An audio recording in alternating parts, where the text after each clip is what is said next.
Safety remains a primary concern at all levels of football, but there's only so much that a coaching staff can see from the sidelines. Well, one local community is using technology to change that.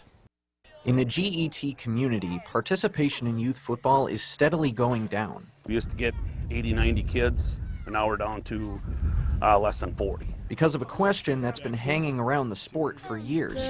Is it safe? There's no data for anybody to look at so they can make a judgment if this is safe for their kids or not. But now local communities are gaining access to new technology that could revolutionize the game.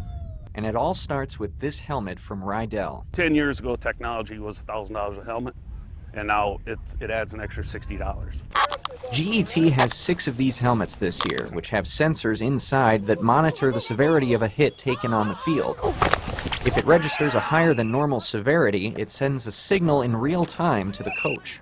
It'll give the player's name and his number, and the coach will know to immediately go out and check that kid out. It doesn't mean he has a concussion, it just means there was a higher than normal hit on the helmet. It records the impacts and stores them until the monitor gets downloaded to the computer. We can look at that data and analyze where that particular player is using his head. The data is broken down by the part of the helmet being used during a tackle. He's getting his head out of the way. What we don't want to see is front, top hits, right and left. That means they're pulling their heads to the side and tackling properly. It allows us to correct anything that we may not see right away in practice. I can see that, player A over here is always leaning forward with the top of his head. Well, now I can correct that in practice. For these coaches, it's all about taking the head out of the game and teaching the right technique and having it stick.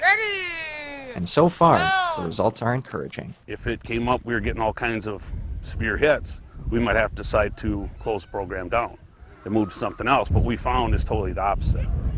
Over 80% of our hits are low impact hits. We have just a snapshot of what it could be this year, and we got a good snapshot of it, but I can't wait to see what it brings for next year.